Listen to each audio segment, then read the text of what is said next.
You've reached Frontiers of Antiquity, a podcast exploring the places where civilizations collided, ideas traveled, and history changed forever. Thank you for listening.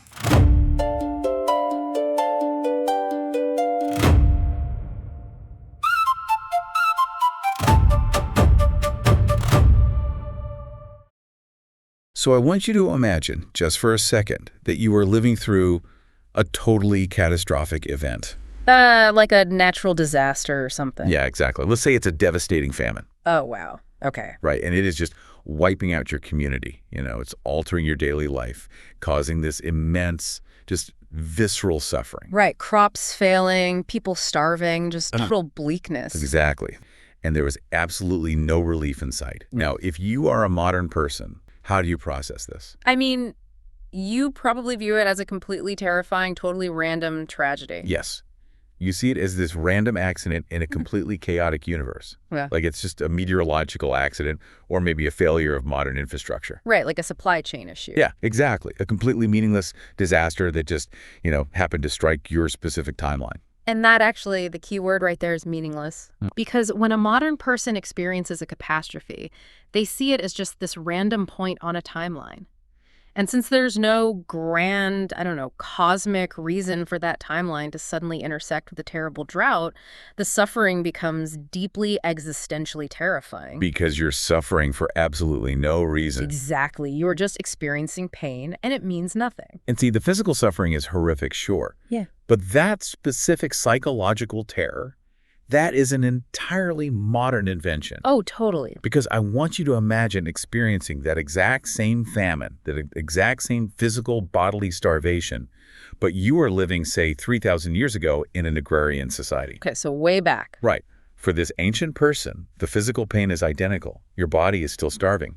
But the mental experience, the psychological architecture that they actually use to process that pain, it is completely different. They wouldn't see it as random. Exactly. They might view this disaster as a necessary, completely predictable stage in a cosmic cycle.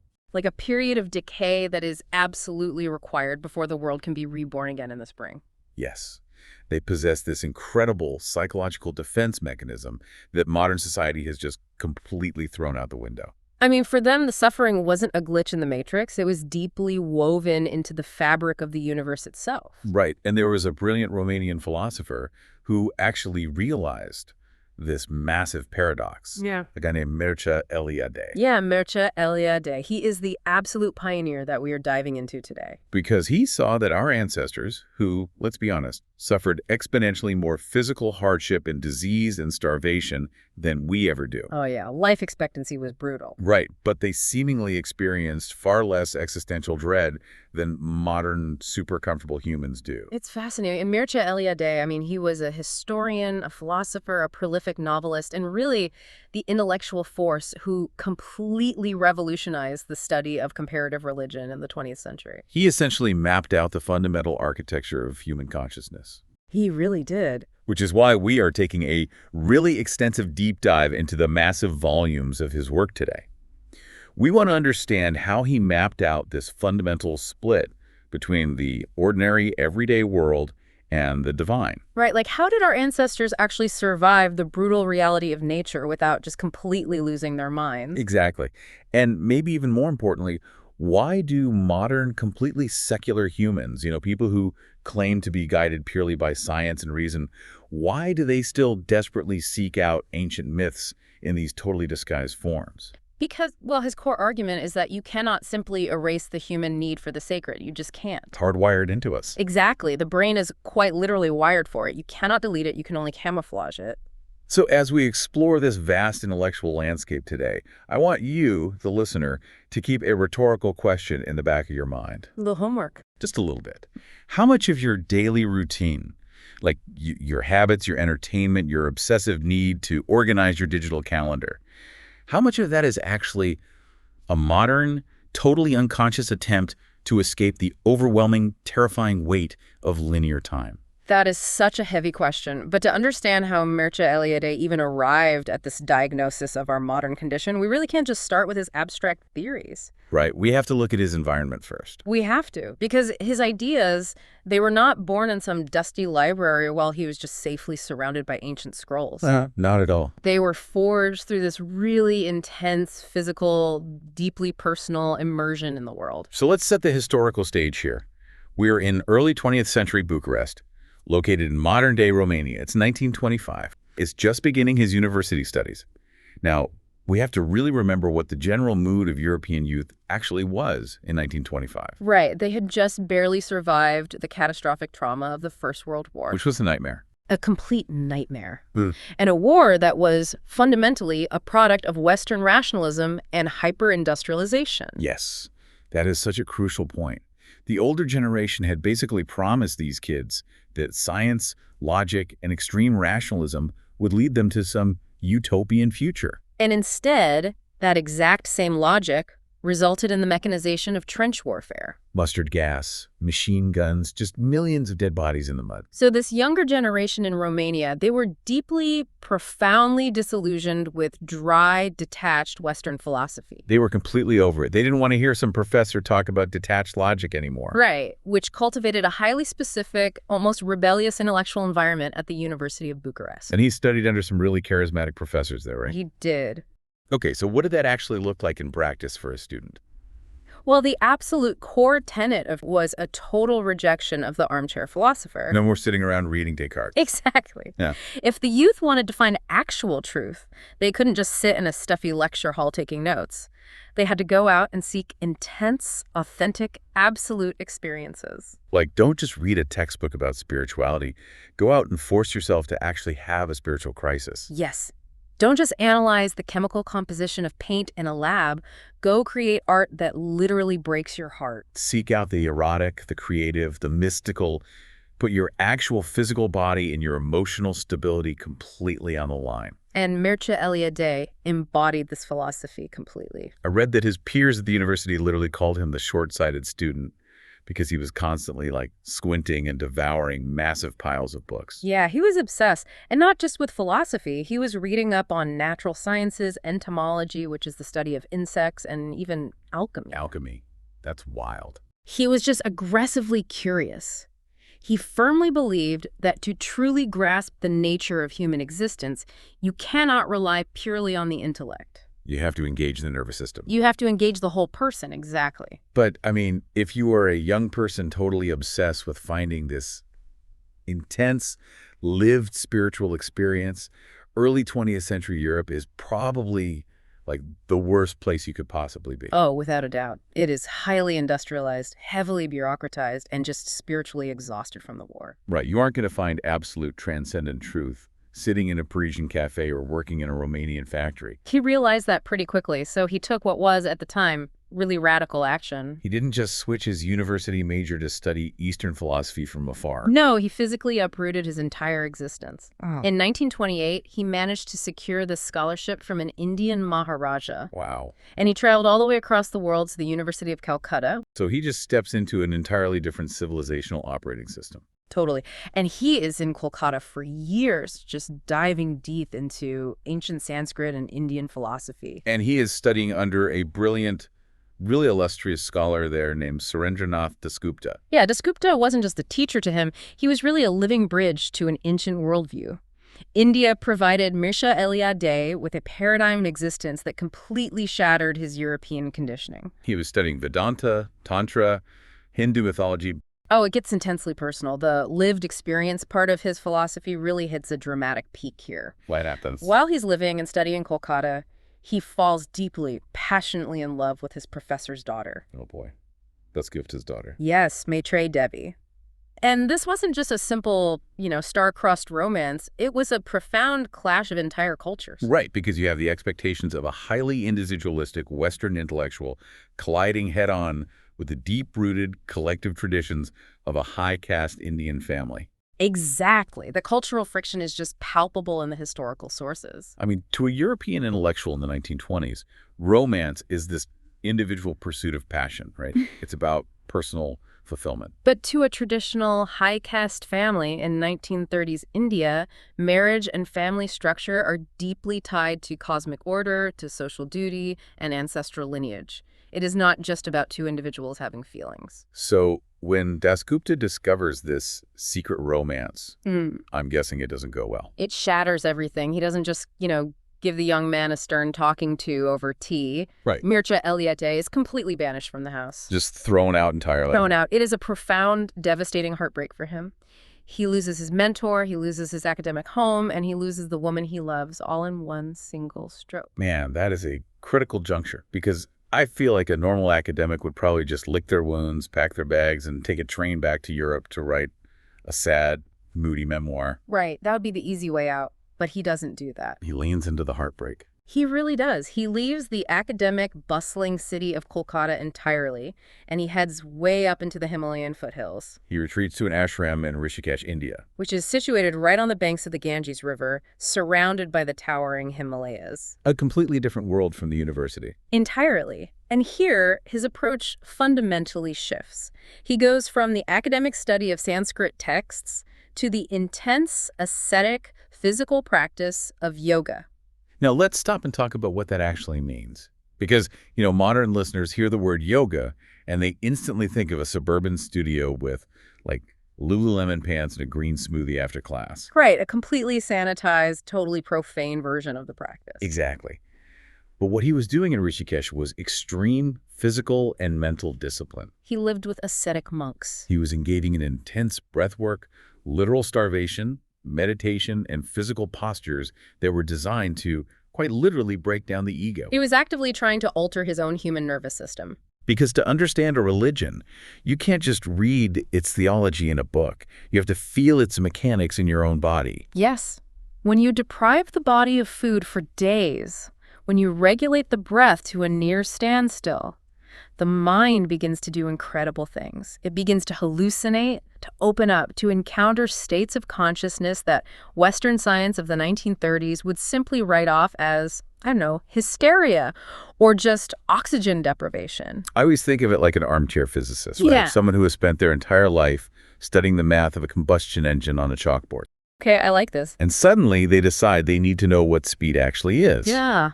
So they strap themselves into a Formula One car and drive down a track at 200 miles an hour. You can understand the math of the engine perfectly, but until your internal organs are physically pushed against your rib cage by the G-force, you don't actually understand what the engine does. That is a phenomenal way to conceptualize his time in the Himalayas, the G-force of spirituality. This period was the true crucible that forged his worldview. It provided the empirical, hands-on, bodily foundation for what would eventually become his doctoral dissertation on yoga. He actually wrote his doctorate on it. He did, and he realized that Western, rigid, rationalist paradigms were completely insufficient for understanding the depths of human spirituality. Because Western science just looks at the yogi from the outside. Yes. Western science looks at the yogi and says, okay, let's measure the heart rate, the brain waves, the caloric deficit. Data points. Exactly. But Mircea Eliade experienced the internal reality. He shifted toward this cosmic understanding of existence. It was this profound realization that the universe is alive, it's interconnected, and it is vibrating with a power that simply cannot be captured by a microscope or a sociology textbook. And this hands-on realization basically sets up his entire life's work, doesn't it? It does. It solidified his core belief that religion must be studied on its own terms. You can't just slap a Western scientific label on a Himalayan ascetic and pretend you've solved the mystery of their existence. But, this actually creates a really fascinating narrative problem for us. How so? Well, how does a scholar who is so intensely focused on localized, personal, highly individual lived experience in Romania and India, how does that guy become the world's leading classifier of universal global human myths? Oh, that's a great point. Oh, How does he zoom out from one man's heartbreak in the Himalayas to mapping the entire structure of global human consciousness? well, geographical displacement essentially forced an intellectual displacement. Because of the war. Right. Following the Second World War, his home country of Romania falls under Soviet occupation, and there is a total communist takeover. So going home is not an option. No, he makes a life-altering choice. Returning to a totalitarian regime would mean the absolute death of his intellectual freedom. So he chooses exile. And he moves to Paris. France. Yes. And the sources paint a really grim picture of his early years in Paris. He was broke, right? He was living in near poverty. He was entirely disconnected from his homeland, his native language, his cultural roots, and all of his previous academic standing. He went from being a known scholar to just a nobody in a sprawling, indifferent metropolis. Exactly. Yeah. But in this deep isolation, his thought enters its second major phase. Scholars call this his morphological phase. Morphology, so the study of forms and structures. Right, because he had lost his specific cultural home in Romania and his adopted spiritual home in India, he stopped looking at localized, individual experiences. He started looking for global, structural patterns. That makes perfect sense. If you lose your specific coordinate on the map, you have to start looking at the entire globe just to figure out how maps are even drawn in the first place. That's a beautiful way to put it. He started asking, what is the underlying architectural structure of human spirituality that remains exactly the same? Whether you are an ancient Hindu in the Himalayas, a medieval Christian in Europe, or an indigenous hunter in the Amazon. And he wasn't just developing these theories in a vacuum either, right? I mean, he's in Paris. Right. He slowly starts connecting with other giant minds of the 20th century. He becomes a regular participant at the famous Eranos conferences, which were held in Switzerland. And these conferences were legendary. Oh, absolutely. They were gatherings of the greatest scholars of psychology, mythology, and religion of the era. This is where he rubs shoulders with figures like Carl Jung, the absolute godfather of analytical psychology. Now, Carl Jung is crucial here because Jung was also obsessed with universal patterns, right? What he called archetypes. Yes, very much so. But the way they approach these patterns really highlights the fundamental rule of Mircea Eliade's entire methodology. It does. See, Jung believed that myths and archetypes like the hero, the trickster, the great mother were internal. Inside the brain. Right. They were manifestations of the collective unconscious. Jung argued that these structures are built into the actual biological evolution of the human brain. So the sacred, for Jung, was ultimately a psychological phenomenon. And Mircea Eliade fiercely rejected that. Vehemently. He believed the sacred was an encounter with an external, objective, transhuman reality. So for Jung, when you experience a myth, you are diving deep into the basement of your own mind. But for Mircea Eliade, when you experience a myth, you are stepping completely outside of your mind and encountering something wholly other, something that exists outside of you. Which brings us to his absolute non-negotiable rule for studying religion. It must be anti-reductionist. Yes. He argued that religion is sui generis. Sui generis, let's translate that. It is a Latin phrase meaning of its own kind or on its own terms. Okay, I actually need to push back on this a little bit because I know modern academia struggles heavily with this concept today. Yeah, definitely. Let's hear the pushback. Let's look at it through the lens of modern sociology or anthropology, right? If I'm an anthropologist and I'm studying an ancient agricultural tribe, and I sit there and watch them perform this incredibly complex, agonizing rain dance during a severe drought. Okay, setting the scene. Now, modern science tells us, meteorologically, their dancing does not affect atmospheric pressure. It does not literally cause rain to fall from the sky. No, of course it does not. So a sociologist looks at that dance on their clipboard and says, well, the rain dance is not actually about weather. It is a psychological coping mechanism to deal with agricultural anxiety, and it functions as a social glue to keep the tribe unified during a crisis so they don't turn on each other. A very standard academic conclusion. Right. They reduce the religious ritual entirely to a social and psychological function. Why is that wrong? It seems perfectly logical to a modern mind. It is logical, yes, but it completely misses the phenomenon itself. How so? To use his logic to answer your pushback, let's say you take a magnificent Renaissance painting, like the Mona Lisa, Right. and you hand that masterpiece over to a brilliant chemist. Now, the chemist can perfectly analyze the paint. They can tell you the exact molecular makeup of the pigments, the age of the binding agents. They can do carbon dating on the canvas. Right, and their data wouldn't be wrong. It is entirely factually accurate chemistry. Exactly. But if I ask that chemist, hey, why does this painting make people weep when they see it? The chemist has absolutely no answer. Because they have reduced the art to chemistry. To reduce a profound spiritual experience purely to sociology, psychology, or economics is like trying to understand the emotional devastation of a beautiful painting by only chemically analyzing the paint.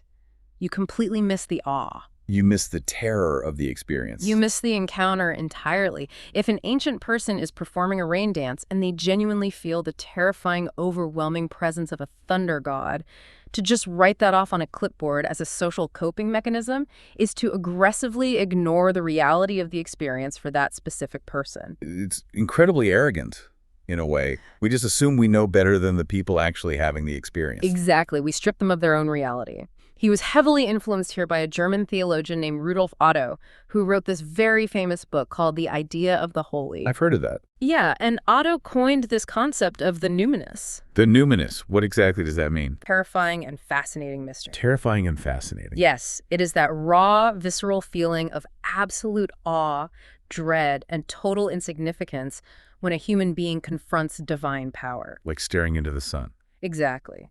Now, Otto focused mostly on the internal theology of that feeling. But Mircea Eliade took Otto's concept of internal dread and asked, how does that terrifying mystery physically manifest in the real world? How does a community organize its geography, its villages, and its calendar around that terror? So if we agree to look at religion on its own terms, without reducing it to chemistry or sociology, what is the fundamental architecture that he actually discovered? Well, in 1949, while he was living in Paris, he published what is arguably his masterpiece, Patterns in Comparative Religion. A massive book. Huge. And in this work, he introduces the core cosmic binary of all human existence, the profane versus the sacred. The profane and the sacred.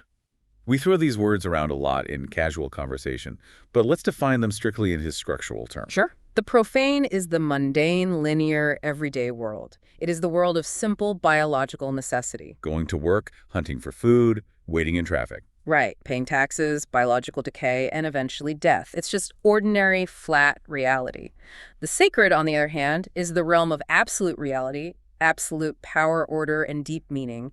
It is the eternal realm of the gods and the ancestors. But humans don't live in two completely separate, disconnected universes, right? The whole mechanism of religion is how these two realms actually interact with each other. Precisely. And that interaction, the exact moment those two realms touch, is called a hierophany. A hierophany. Let's break down the etymology of that word for the listeners. It comes from the Greek words hieros, meaning sacred, and phanein, meaning to show or to bring to light.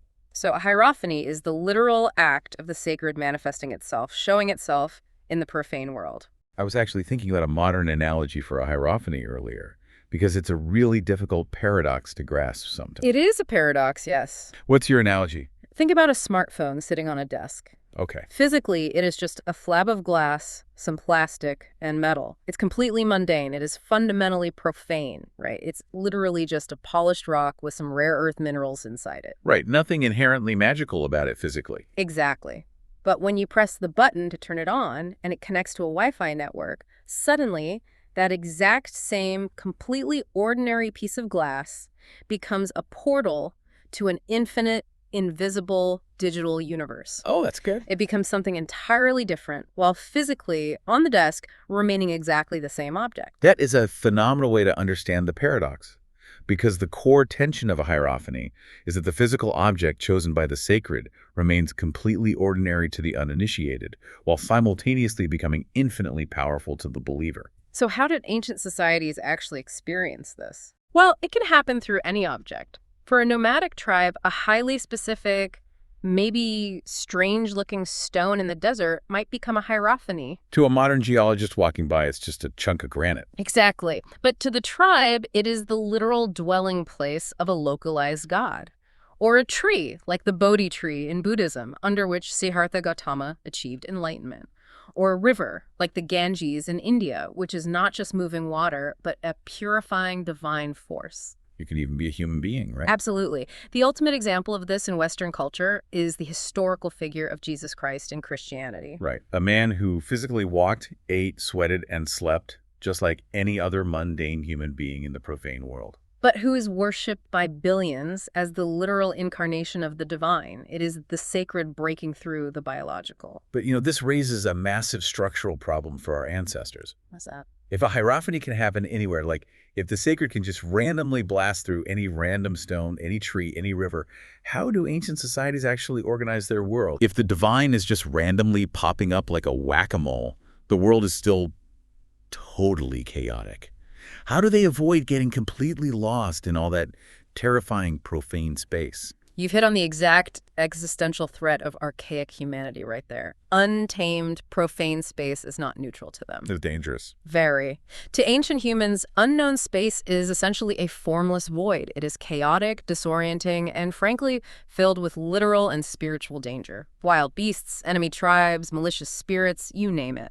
So to survive psychologically and physically, human beings just cannot live in formless space. They have to create absolute order. They have to build a center. Which brings us to one of his most enduring and famous spatial concepts, the axis mundi. The axis mundi. It is Latin for the cosmic axis. This is the central, immovable pivot point of the universe. What does it look like? It can be a vertical pole, a mountain, a temple, or any structure that pierces through the three cosmic planes of existence, connecting heaven above, the earth in the middle, and the underworld below.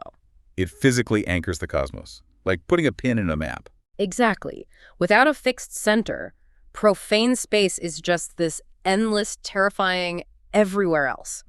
By establishing an axis mundi, a culture creates a definitive here. It creates a sacred anchor from which all spatial direction, all laws, and all order radiate outward.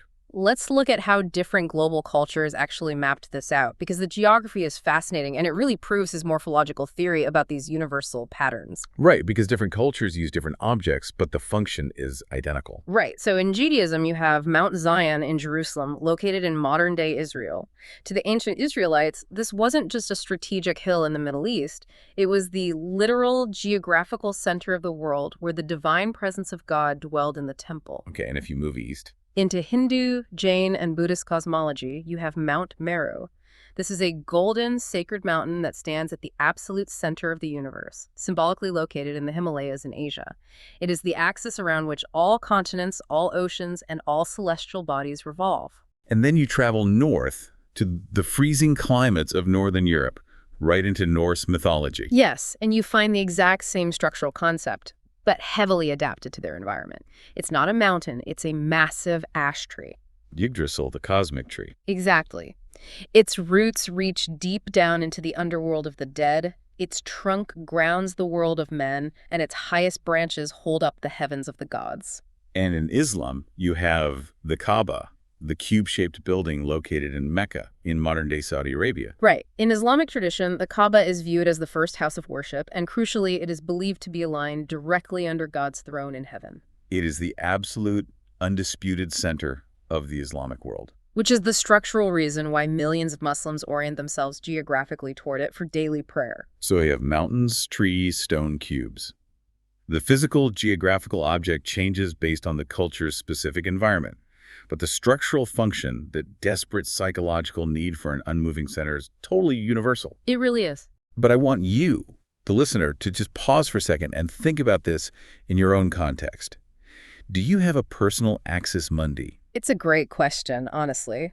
Because even in our modern, supposedly secular, highly mobile lives, we still desperately require spatial centers to orient ourselves. We still fear the chaotic void? We do. Think about the concept of a childhood home, When you go back to the house you grew up in, it's not just drywall, wood, and plumbing anymore. It holds a totally different psychological gravity than any other house on the street. Yeah. It is your origin point. Or consider someone whose life is deeply chaotic, like they have a high-stress job, endless emails, a chaotic commute. Right. They might obsessively curate their desk or their physical workspace. The rest of the world is a chaotic mess, but that desk is pristine.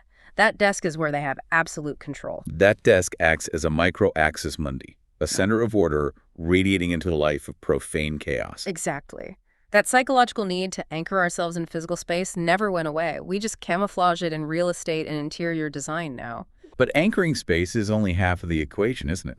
Actually, it's a very small half. Because once you've built your temple or planted your cosmic tree to anchor physical space, you still have to deal with the relentless, exhausting, unstoppable march of time. And time is where the true existential terror lies. How human beings handle the passage of time is the absolute core of his entire philosophical project. We have to contrast the ancient mind with the modern mind again here. The way you and I view time today is radically different from how our ancestors viewed it. Because modern humans experience time as strictly linear. It is a straight line. A timeline, yes. Yesterday is permanently gone, today is fleeting, tomorrow is coming. We are moving steadily from point A to point B. And in the modern Western worldview, This line is usually pointed toward some idea of infinite progress, right? Better technology, more wealth, flying cars. Or, conversely, if you're a pessimist, it is pointed toward inevitable decay, climate collapse, and death. But traditional archaic societies did not experience time as a straight line. No, they experienced it as a circle, cyclical time, constant recurrence. To fully grasp this, we look at his seminal 1949 philosophical work, The Myth of the Eternal Return. He introduces a critical term here to describe ancient time: Illud Tempus. Illud Tempus, let's translate that. It is Latin. It translates directly to that time, but more poetically, it means the mythical dawn of creation. The absolute beginning. Yes, the time when the gods or the cultural heroes first created the world, first planted the crops, first established the laws of society. And the mind-bending insight here, and this is where he really loses some modern people, is that ancient societies didn't just sit around campfires telling stories about the dawn of creation like it was a dry history lesson. They believed they could actually go back there. They believed literal time travel was possible through ritual. That is the eternal return. Through sacred rituals, an archaic person believed they were temporarily exiting linear, profane time and literally re-entering Illud Tempus. By mimicking the exact actions performed by the gods at the beginning of time, they were participating in the creation of the world all over again. Okay, I need to understand the mechanics of this. How does acting out a myth actually do anything? Let's use an example of an agricultural society. A society that sees the divine in the rhythms of the seasons, the planting of seeds, the movement of the stars. Right. So think about a New Year's ritual in ancient Mesopotamia or archaic Greece.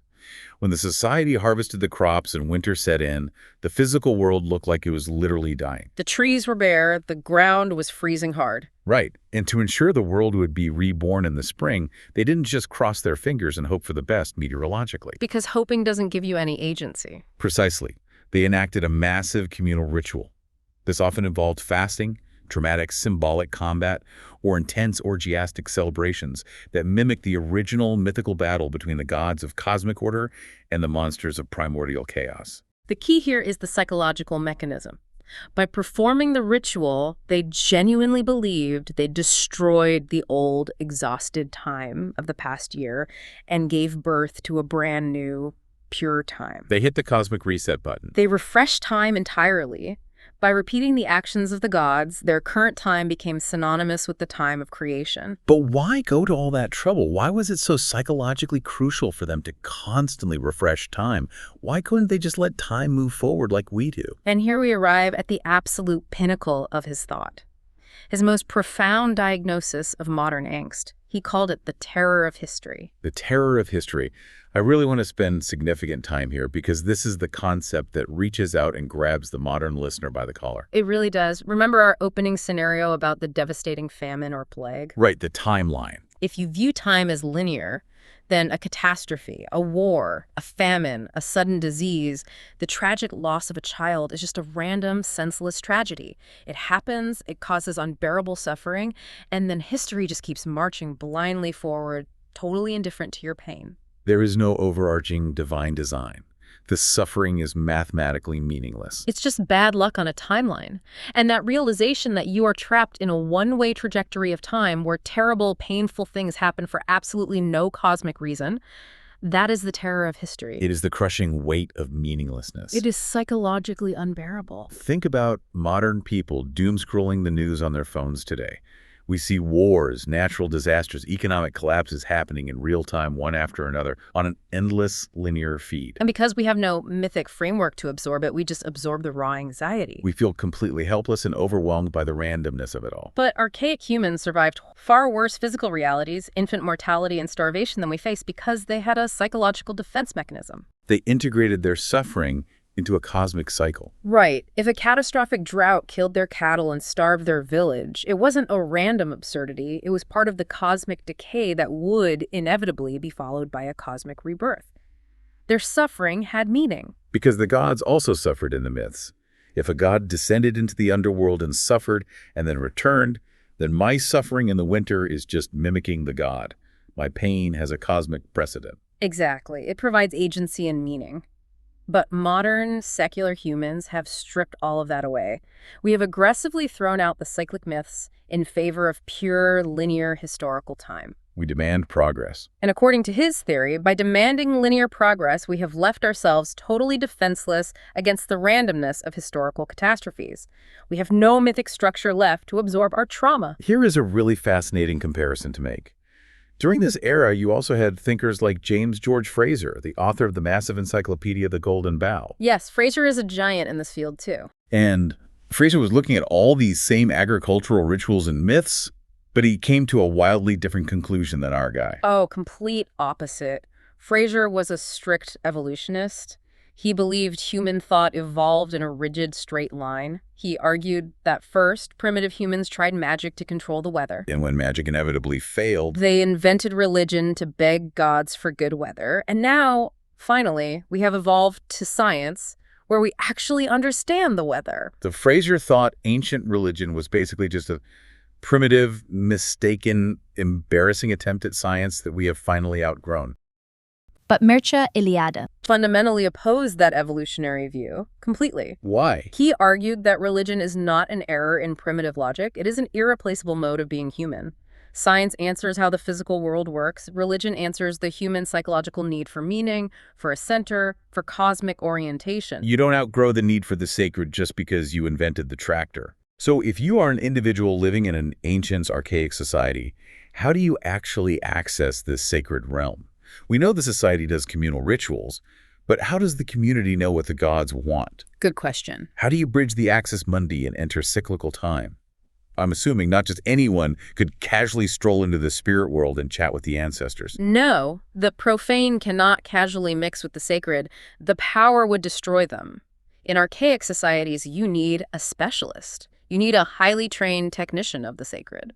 Which brings us to his landmark 1951 work, Shamanism, Archaic Techniques of Ecstasy. This book was a monumental achievement. It essentially defined how the academic world understood and categorized shamanism for the next 50 years.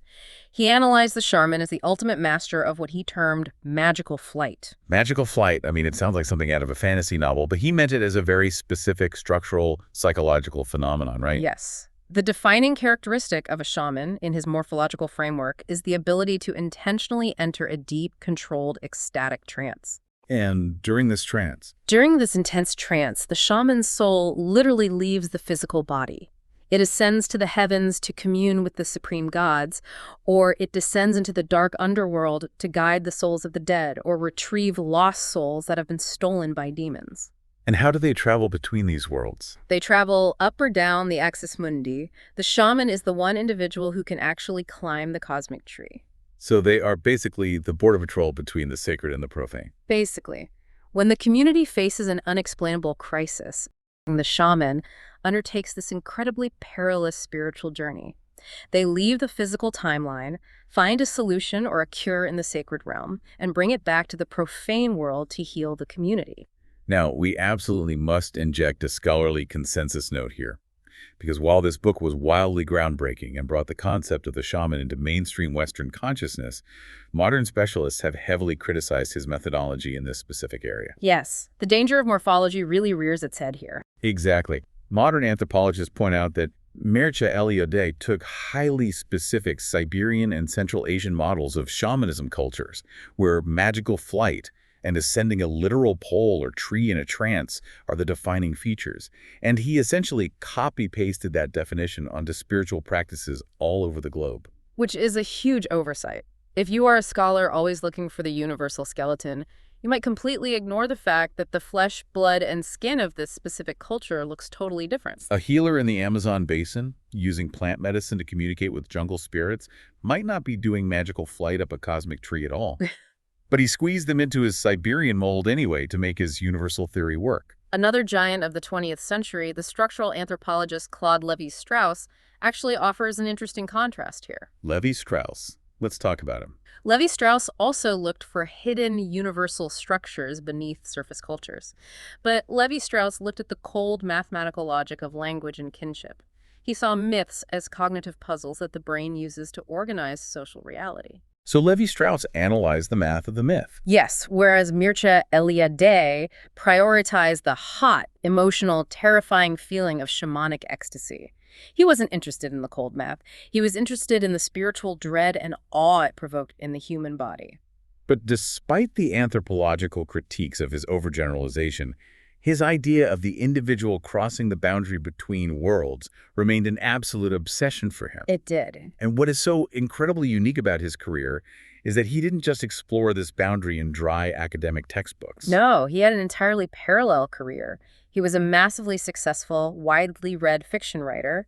This duality is critical to understanding his mind. He used his novels as a narrative laboratory for his theories. He fundamentally believed that literature and scientific history were complementary pathways for mapping the human mind. Let's look at two of his major fictional works. First, going all the way back to his youth, Bengali Nights, published in 1933. Ah, right. This is the semi-autobiographical romance novel, sparked by his real-life heartbreak in Kolkata. On the surface, it reads as a tragic, exotic romance.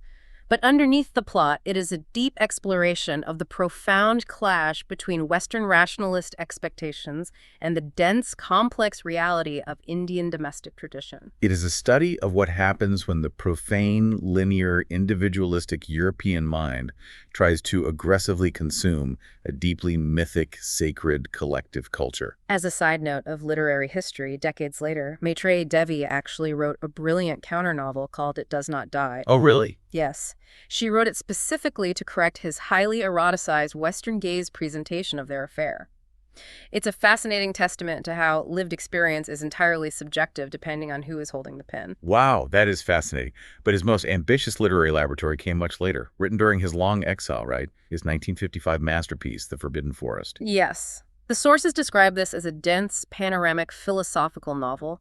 It follows characters in Romania who are desperately trying to escape the agonizing trap of historical time. They are living through the chaos of war, shifting borders and political terror, and they are trying to find a transcendent reality amidst the absolute chaos of history. And it is within his fiction that we find one of his most compelling and arguably most relevant concepts for modern listeners: the camouflage of the sacred. The camouflage of the sacred. We touched on this at the very beginning of the deep dive. The idea that the sacred doesn't disappear. It just puts on a disguise. He realized that in the modern, industrialized, highly cynical world, the divine doesn't appear with dramatic thunderbolts, parting seas, or burning bushes anymore. Our modern minds would just explain those away as weather anomalies anyway. Exactly. So the sacred hides. It camouflages itself in the completely ordinary, banal, bureaucratic details of the profane world. In his stories, the person holding the keys to cosmic reality isn't a glowing prophet on a mountain. It might be an aging, boring school teacher. Or a low-level, invisible bureaucrat stamping papers in a basement office who secretly possesses absolute mythic knowledge or the keys to immortality. Because the profane world is so blindingly dull, it acts as the perfect hiding place for the absolute. It's the perfect cover. I want to adapt our earlier analogy here. Think about someone in the modern corporate world who is hyper-obsessive about organizing their digital calendar. We all know someone like this. Every minute is color-coded.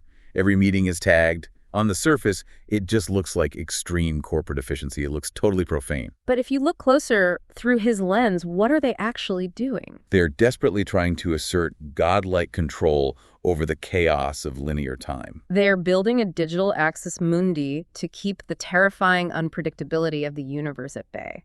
The sacred human need for order is camouflaged as a Google Calendar. That captures the essence of it perfectly. And he believed this wasn't just a fun literary trick for his novels. He believed this is how the modern world actually functions. We loudly claim to be secular. We claim to have killed the gods. But the sacred is constantly, relentlessly camouflaged in our arts, our media, and our psychologies. So we have this intellectual giant who has lived through the fervent existentialism of Romania, the grueling physical asceticism of the Himalayas, and the poverty and isolation of exile in Paris. Where does this global journey finally culminate? It culminates in the United States. In 1956, his reputation had grown to the point where he was invited to deliver the prestigious Haskell Lectures at the University of Chicago. And his reception there was so overwhelming that by 1957, he was appointed chair of the History of Religions department. And he stays there for the rest of his life. This becomes the famous Chicago Zenith. Yes.